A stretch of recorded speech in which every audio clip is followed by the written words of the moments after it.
5 மினிட்ஸ்ல என்னோட ஸ்டைல்ல ரசம் எப்படி வைக்கலாம் பார்க்கலாமா? ஃபர்ஸ்ட் ஸ்டெப்பா கொஞ்சமா புளி எடுத்து தண்ணியில சோக் பண்ணி வச்சுக்கிறேன். இப்போ ஒரு மிக்ஸி ஜார்ல தேவையான அளவு மிளகு சீரகமும் எடுத்து ஒரு பல்ஸ் கொடுத்து கிரைண்ட் பண்ணி எடுத்துக்கிறேன். இப்போ ஒரு 4-5 பல்லு பூண்டு ஆட் பண்ணிட்டு அதையும் ஒரு பல்ஸ் கொடுத்து கிரைண்ட் பண்ணிக்கிறேன். ஃபைனலா ரஃபா கட் பண்ணி வச்சிருக்க தக்காளி ஆட் பண்ணி அதையுமே ஒரு பல்ஸ் கொடுத்து கிரைண்ட் பண்ணிக்கிறேன்.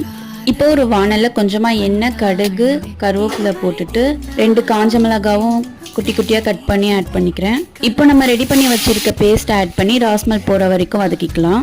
இப்போ புளி தண்ணி ஆட் பண்ணிட்டு தேவையான அளவு உப்பு போட்டுட்டு ஒரு ஃப்ளேவருக்கு கிரீன் சில்லியும் கோரியண்டர் லீஃபும் போட்டுக்கிறேன். ரசம் அதிகமாக கொதிக்க கூட சொல்லுவாங்க. ஸோ ஒரு கொதி வந்த உடனே ஆஃப் பண்ணிடலாம். இப்போ அதுக்கு சைடிஷ்க்கு பொட்டேட்டோ ஃப்ரை தான் பண்ணுறேன். நிறைய பேர் வீட்டில் ரசம் ஒரு செகண்டரி குழம்பாக தான் இருக்கும். மோஸ்ட் ஆஃப் தி டைம் ரசம் எங்களுடைய மெயின் டிஷ்ஷாக தான் இருந்திருக்கு. இந்த மழை காலத்தில் சூடாக ரசம் வித் பொட்டேட்டோ ஃப்ரை ரொம்பவே சூப்பராக இருக்கும். நீங்கள்